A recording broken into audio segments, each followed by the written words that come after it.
There we go. All right. All right. Well, we Well, found our guy. I was thinking that we should call this episode Coach's Corner.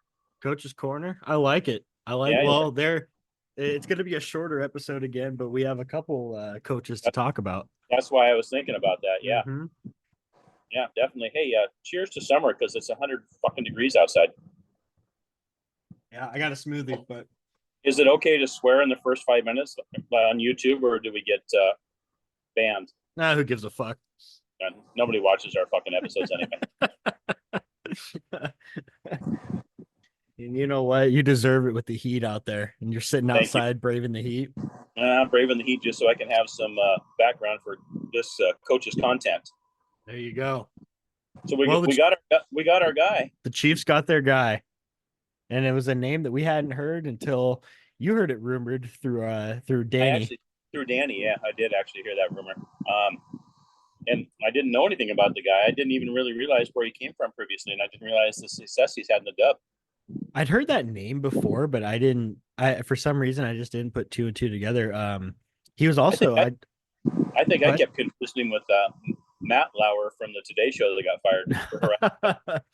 I've heard people say confuse him with Dave Lowry, who's the assistant coach in Seattle. Oh yeah, with the Kraken. Yeah, I've heard that a couple of times, but yeah, I mean, looking at his resume, it's a pretty solid resume. Especially in junior hockey. I mean, he coached professionally for 10, 15 years, but Memorial Cup. Yeah, well, I mean, he's done a lot. One as an assistant coach and a head coach. He has, and you know what I didn't realize until I read the other day? He kind of, so it wasn't too far off from our original guest, possibly, other than the name was different, but he was an assistant for Tampa too. I didn't realize that. Yeah, I was actually just looking at that a little bit ago. I didn't know that either. I knew he was with Anaheim for a while and Winnipeg and stuff too, but I didn't realize he was with Tampa at all. But I didn't either. It kind of does go along with maybe that is kind of how the rumor that I heard about Jeff Halpern or whatever. Maybe that's kind of how it. I wondered that too. Also, excuse me eating. I just made some Arby's curly fries. So all right, I was just eating a little bit ago too. Now I'm drinking because fuck this last month and a half. Goddamn right. We need hockey back. We do need hockey. I need to hit something hard. Yeah, for sure. And I don't mean this. Good. Yeah. That's a bad habit to get into. I would never do that. I know you wouldn't. I know. That one ended the previous generation. Thank God, right? Yeah, thank God is right. Yeah, so we got Brad Lauer as our new head coach. Looking at some of his statistics from coaching, I didn't realize this either. He's the WHL's all-time leader in winning percentage. Seriously, I didn't know that either. 742 winning percentage. Now you know why they went with the guy. They had to get a big name guy there to try to change things around for sure. 100%. Yeah.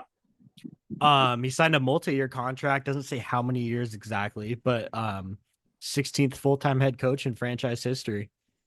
Looking at his elite prospects staff profile, I mean, this guy's he's been a coach for over 20 years. Kootenay Ice assistant coach for 5 seasons from 2002 to 2007. And then he was with Milwaukee in the AHL and then moved up to the NHL after that and kind of went back and forth for a couple of years and then was pretty much a mainstay in Anaheim and then 3 years in Tampa as an assistant coach too before coming back to the WHL in 2018, 2019 with Edmonton for 4 seasons. And reading this a little bit ago too it blew my mind because I don't know how I didn't even realize this. Let's see, where was it? Brad Lauer spent 4 seasons as the bench boss for the Edmonton Oil Kings, where he led them to a WHL championship in 21-22. Under Lauer's guidance, the Oil Kings posted a 154, 46, 13, and 10 record. Wow. Highlighted by a historic 21-22 season, which saw new franchise records for longest win streak in a single season at 14 games. Wow. Best winning percentage at .765. And then this is crazy. During the abbreviated 2020-21 season, the Oil Kings finished with the best record in the entire league after going 22-0-1. I I remember when they were hot. I remember being that good, but I do remember when they were hot that short season. My God, that is And insane. yeah, And and then then he leaves, and they go from the best record in the league to the worst record in the league. right, I know. And then after this, it says, I guess I didn't really realize this either, but this is pretty promising for Chiefs fans. Each of his 4 seasons in Edmonton, the Oil Kings were Central Division champions in each of the 4 seasons. Wow, that's saying something. I mean, 4 straight years with 4 straight Central Division champions. You're changing personnel every year. That says something. And that's a good division too. I mean, yes, it is. Don't get me wrong. I still think the U.S. division is the best division in the league, but the Centrals, they got some talent too. Yeah, that's crazy. Wow. A lot of this stuff I didn't even realize until I'm just reading it right now. He said, I'd like to thank owner Bobby Brett, Mark Miles, and Matt Bardsley for the opportunity to be the next head coach of the Chiefs. I'm grateful and excited to lead a team with such a rich hockey history. During this process, I had great conversations with Matt regarding the organization, community, and direction of the team. I'm looking forward to working with the players and staff to reach the full potential. Nice. And I think kind of based off of what I'm reading, this sounds like a great hire, and he sounds like he's the guy to do that. I agree. Yeah, I read that part of the article too the other day. And kind of, you knew it was going to maybe be, I didn't necessarily know it was going to be a big deal, but I called you last Wednesday and told you that Tim Speltz was in town. He was playing on Jay Stewart's men's league team at the golf course. And I said, you in town for a big announcement tomorrow? And he kind of got a look on his face, and the other guy's checking in. Jay wasn't there, but the other guy's checking in. They kind of look back and forth at each other, and they go, I guess the cat's out of the bag. It was pretty funny. And then he told me, he goes, actually, I do tend to spend a lot of time here in the summer, come up from Henderson and spend time here too. But he goes, yeah, you're kind of spot on. That's funny. It's kind of interesting. I was actually kind of almost thinking that maybe they would announce Tim Speltz as the head coach after you told me that. That would be different. I don't know if he has any coaching experience or not. I don't either, but I mean, he's got a good gig in the AHL with Henderson too. He's their head assistant manager or assistant GM, head general manager. I can't speak. Yeah, he does. Yeah, I think he's still got a small stake in the Chiefs though too. Oh, I'm sure he does. I don't know if it's like part of ownership or part of the the group or the committee or something. I think he's still involved with them to a certain degree. I would think he probably has some sort of part ownership. I mean, he was with the team for 20 plus years. I mean, it was like the late 80s or early 90s. He became our general manager. Yeah. And he was there through, when does Scott Carter come in? Like 2013, 14, something like that. Yeah, right there. I mean, that's crazy. But yeah, I wouldn't be surprised. It's kind of cool that you get to interact with some of these guys at work and stuff too. It is. And I've had that opportunity as well. I mean, I've delivered to Bobby Brett a couple of times, and I've delivered to the equipment manager. I've delivered to the athletic trainer for the Chiefs, and you just go and deliver it to the team store or whatever, and they'll go and take it to them and stuff like that too. It's kind of cool that we get the chance to interact with guys like that. If they really knew who we were. Yeah, no shit. I'm sure some of them do. Probably. I wonder if Jay knows who I am. He would know my name, but I don't know if he knows my name when I'm at work. Should give him one of your business cards next week. I mean, they're right in front of me. It's not like I'm hiding them by any means. But let's even get Jay on the pod. There you go. That'd be a tough task. Kind of I'd like to get Danny on the pod before anybody. Yeah, me too. I need to ask. I'll ask him on Wednesday. Yeah, you should ask him. I'd like to do that. It'd be fun. Yeah, that would be fun. Well, and I know his kid too. Or maybe it's his grandkid. Or no, it must be his kid. I think it's his kid. Yeah. Yeah. Because I don't remember how I got introduced to him, but me and him used to talk all the time. Yeah. Forgot about that. So yeah, I think that'd be pretty cool. But yeah, Brad Lauer, new guy. I'm liking it. I think it's a great hire. I do too. From what I see and what I've read, I agree. I don't know who else they even considered. I'd be curious to know, but I'm very happy with the hire. Yeah, me too. I think this is probably the right guy to do it, just based off of his junior track record alone, let alone how many years he has professionally under his belt. Yeah, I agree. Sounds to me like he's probably able to motivate this age of kid. Yeah, 100%. Which is what it all is about in this league. We know how it is when players don't like coaches. Well, yeah, not only that, but the guys that the Chiefs have, they need something like that. That's something that they didn't have with Ryan Smith. They didn't. Well, actually, one of the first comments that I saw when they announced that Brad Lauer was the new coach was somebody said, "Oh, look, he doesn't have his hands in his pockets the whole time. I Maybe saw he'll that actually too. do some coaching." I thought I that was saw. Yeah, kind of spot on, you know? yeah, I agree. I saw that too. Well, in other coaching news, Yeah, this one blew me away when you sent me the link to this today. Portland Winterhawks announced pair of hockey operation changes. Mike Johnston has signed a 4-year extension to continue as president and general manager of the Portland Winterhawks, but he will no longer be behind the bench. I wonder what that's all about. Kyle Gustafson becomes the sixth head. That's crazy. That sixth head coach in Winterhawks franchise history. They keep them there because they're so successful. Nobody wants to leave there. I mean, I know, but how long? They've been around Well, forever. you'll have to also have to remember that Johnston's been there twice because he was there and then Travis Green and then back to him. That's true. I don't know. That seems like a really small amount, but looking at this, he's the 11th coach all time in WHL history. 11th coach in Western Hockey history who's passed 500 wins, and then this coaching record is freaking bananas. 544, 249, 33, and 31. Wow. That is insane. Wow. Under his leadership, I mean, they've pretty much just become one of the best junior hockey programs in the country. North America. I they're a mean, powerhouse every year. 5 WHL final appearances with him, including a championship in 2013. Assisted 46 Winterhawks players to sign NHL contracts. I mean, I like the guy or not, he definitely knows what he's doing. He's successful for sure. I hate the guy, but good. Yeah. One of my favorite memories is when we beat them in 5 games in the first round a couple years ago, sitting down on the glass during the handshake line and just staring at him and calling him a cheater. That was great. Yeah. That was great. He did cheat. He did. This is true. Maybe I mean, we're not saying something that's not true here. He did cheat. say he's focusing, wants to be a general manager just to focus more on scouting and all that stuff too. Kind of makes me think he's trying to do it again. Huh, Mike? And I don't know, Mike. It's more than playing tickets and cell phones now, buddy. Yeah, you have to buy iPads and PlayStations and yeah, exactly. Yeah, that's crazy. Yeah, I wonder what the reasoning is for that.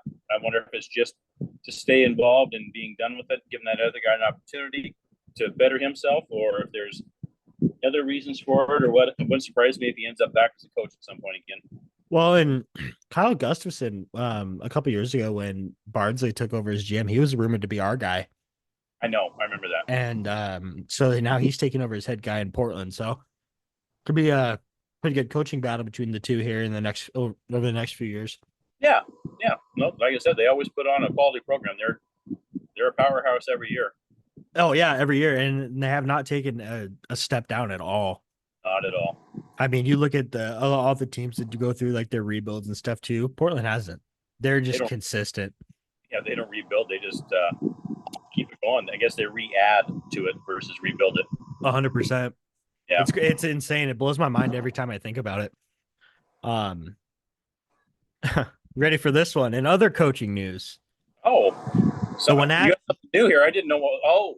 The Wenatchee Wild. Yes. He's speed running the U.S. division at this point. 3-time WHL Coach of the Year, former Chiefs head coach Don Knockbar named Wenatchee Wild head coach for the upcoming season. I forgot about this. I forgot about Donnie Knock. Donnie Knock. Kind of crazy. I mean, you think about it. This guy's, I mean, he was with the Thunderbirds forever. Right. He was with Tri-City forever. He was with the Chiefs for quite a while. Now he's with Wenatchee. Everett's still looking for a coach. I mean, in a couple of years, you never know. He could make the full gamut. He could.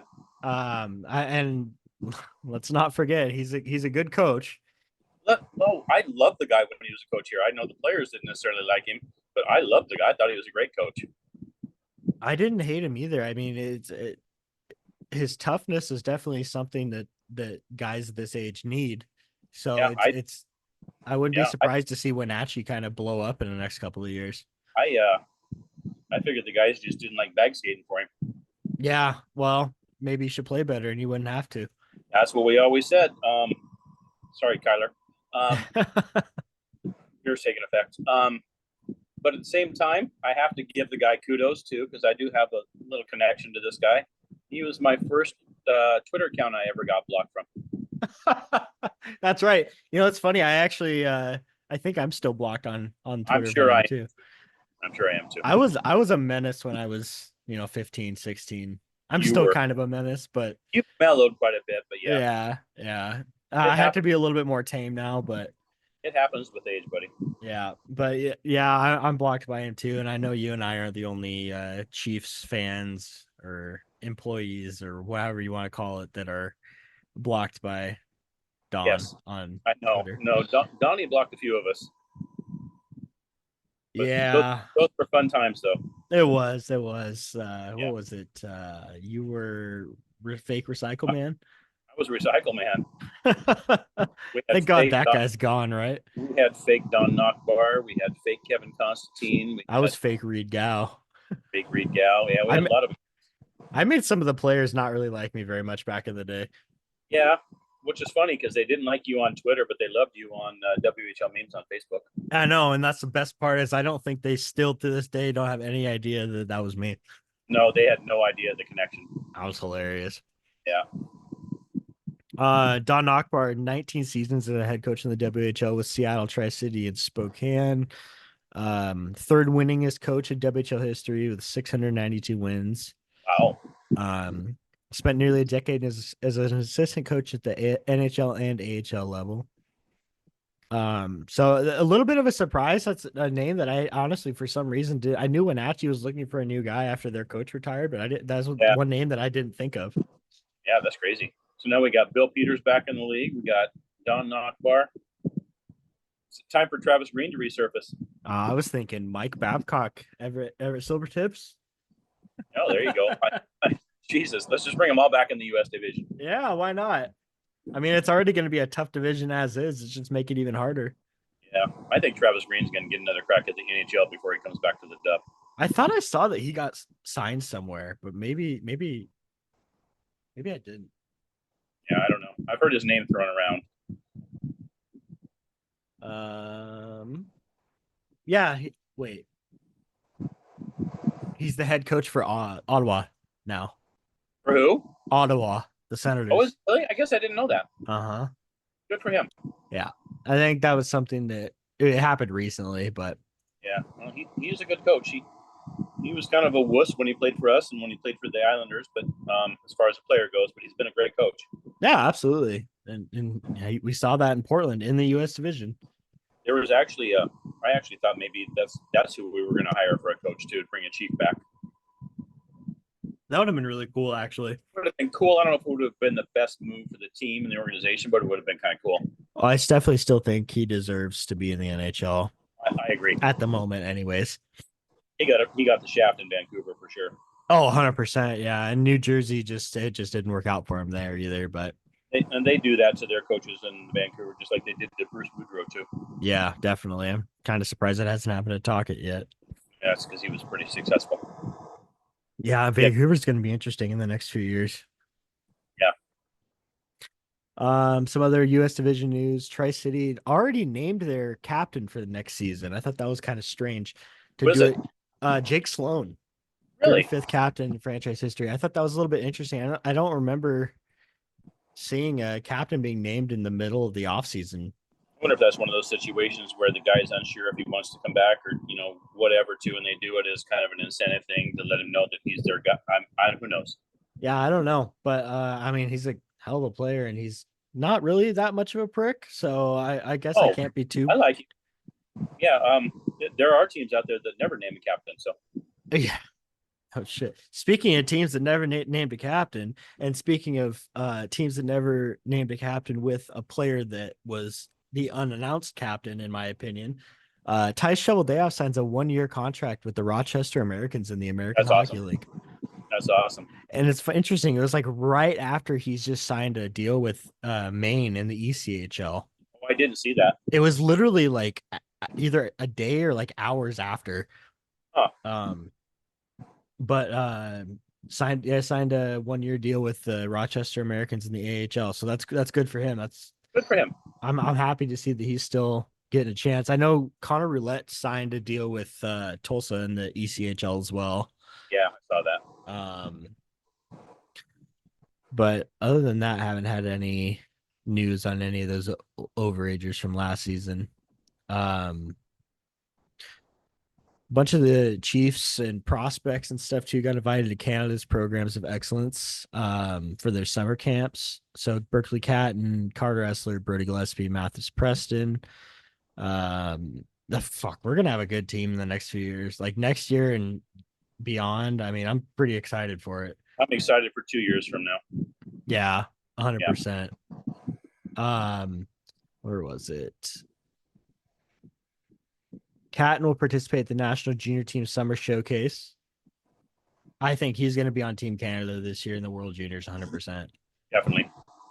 Carter Essler, Gillespie, and Preston will be at the U17 development camp as 15s or 16s now, technically. Nice. So that's pretty cool for them too. Like I said, I think we're going to have a pretty scary franchise here in a couple of years. Yeah, I agree. I mean, with this coach signing multi-year deals and the general manager we have and the players that we have coming in, and I think it's going to be real fun to watch. Yeah, I agree. Looking forward to it. Yeah, it's kind of all I had. I thought we'd do an episode and get the news of the head coach out. It's nice to think about ice too when it's been 100 in kidding. 100 surface of the sun degrees out. No kidding. It's been miserable, man. I'm glad that it's finally going to cool down a little bit this week. Yeah, but did you see by the weekend it's going to be back in the upper 90s again? I did not. Now I don't want to go outside anymore. By Sunday and Monday, yeah. Wonderful. Yeah, I'm looking forward to 80 lower 80s on Thursday and Friday, though. Yeah, it'd be nice. We got to get out there and hit the golf clubs around a little bit. Yeah, I just got to get things finalized here. Yeah. I got grandma ready to move to a new place, so hell yeah. Gonna go check out the place tomorrow, and lady was there doing an assessment with her for about an hour and a half this morning too. So right on. Yeah. Once I get her turn, once I feel like I don't have to be tending to everything and answering family questions night and day and all that other stuff too, I feel like I can actually take a breath and actually maybe play around golf. I would love that. Me too. All right. Well, Coach's Corner is now complete. Coach's Corner is complete. Right there. But that's good. It's all right. We're going to start advertising this shit during the regular season again. Yes, definitely. 100%. We need to get some sponsors. I agree. Better help. I need better help. Inside joke. Inside joke, but very accurate. Yeah, no kidding. No kidding. That works for me. All right. Go Chiefs, go. Go Chiefs.